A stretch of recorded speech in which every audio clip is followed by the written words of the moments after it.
Hi friends, ಎಲ್ಲರೂ ಹೇಗಿದ್ದೀರಾ? ಚೆನ್ನಾಗಿದ್ದೀರಾ ಅಂತ ಭಾವಿಸ್ತೀನಿ. ನಿಮ್ಮ ಆದ್ಯನಿಧಿ ಕ್ರಿಯೇಷನ್ಸ್ಗೆ ಸ್ವಾಗತ. ನಾನು ಇವತ್ತು ತುಂಬ ಸಿಂಪಲ್ಲಾಗಿ ಈಸಿಯಾಗಿ ಗೀ ರೈಸ್ ಮಾಡೋ ವಿಧಾನ ಹೇಗೆ ಅಂತ ತಿಳಿಸ್ಕೊಡ್ತೀನಿ. ಬನ್ನಿ ನೋಡೋಣ ಹೇಗೆ ಅಂತ.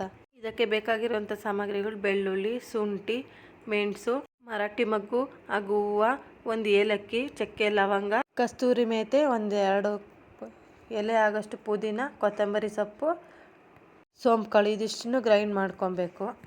ಸ್ಟವ್ ಹಚ್ಚಿ ಪಾತ್ರೆ ಕಾಯಕ್ಕೆ ಇಟ್ಟಿದ್ದೀನಿ. ಒಂದು 3 ಸ್ಪೂನ್ ಆಗೋಷ್ಟು ತುಪ್ಪ ಕಾಯ್ದಾದ್ಮೇಲೆ 4 ಈರುಳ್ಳಿ ಕಟ್ ಮಾಡಿ ಇಟ್ಕೊಂಡಿದ್ದೀನಿ, ಅದನ್ನು ಸೇರಿಸ್ಕೊಳ್ತಾ ಇದ್ದೀನಿ. ಅದು ಒಂದು 2 ನಿಮಿಷ ತುಪ್ಪದಲ್ಲಿ ಚೆನ್ನಾಗಿ ಫ್ರೈ ಮಾಡ್ಕೊಬೇಕು.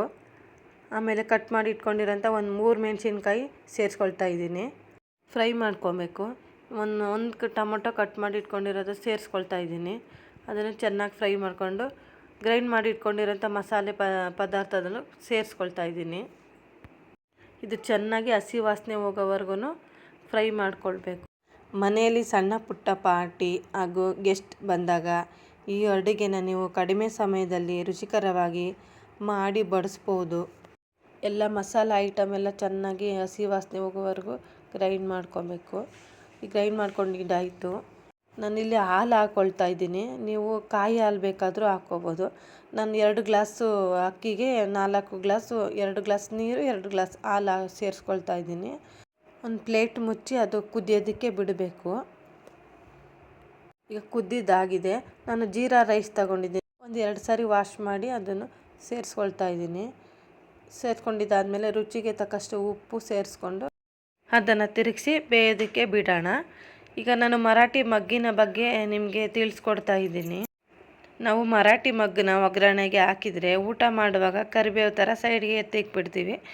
ಮರಾಠಿ ಮಗ್ಗು ಅದು ಒಂದು ಆಯುರ್ವೇದದ ಅಂಶ. ಇದನ್ನು ಸೇವಿಸೋದ್ರಿಂದ ಜೀರ್ಣಕ್ರಿಯೆ ಹೆಚ್ಚು ಮಾಡುತ್ತದೆ, ಗ್ಯಾಸ್ಟ್ರಿಕ್ ಸಮಸ್ಯೆ ನಿವಾರಿಸುತ್ತದೆ ಹಾಗೂ ದೇಹದ ಒತ್ತಡವನ್ನು ನಿಯಂತ್ರಿಸುತ್ತದೆ. ಹಾಗಾಗಿ ನಾವು ಈ ಮರಾಠಿ ಮಗ್ಗನ್ನು ಮಸಾಲೆ ಜೊತೆಗೆ ಗ್ರೈಂಡ್ ಮಾಡಿ ಸೇರಿಸ್ಕೊಂಡು ಗೀ ರೈಸ್ ಮಾಡ್ತಾಯಿದ್ದೀವಿ. ಈಗ 3/4% ಗೀ ರೈಸ್ ಆಗಿದೆ.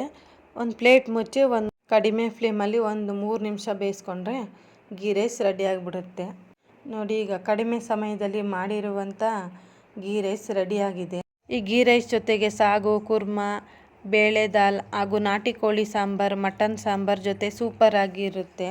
ನಾನು ಗೀ ರೈಸ್ ಜೊತೆಗೆ ರಾಜ್ಮಾ ಕರಿ ಮಾಡ್ಕೊಂಡಿದ್ದೀನಿ. ಈ ವಿಡಿಯೋ ಇಷ್ಟ ಆದರೆ ನಮ್ಮ ಚಾನಲ್ನ ಸಬ್ಸ್ಕ್ರೈಬ್ ಮಾಡಿ, ಲೈಕ್ ಮಾಡಿ, ಫ್ರೆಂಡ್ಸ್ ಆ್ಯಂಡ್ ಫ್ಯಾಮಿಲಿ ಜೊತೆ ಶೇರ್ ಮಾಡಿ, ಬೆಲ್ ಬಟನ್ ಮೇಲೆ ಕ್ಲಿಕ್ ಮಾಡಿ. Thank you for watching. Bye. ಮತ್ತೊಂದು ವಿಡಿಯೋದೊಂದಿಗೆ ಸಿಗ್ತೀನಿ.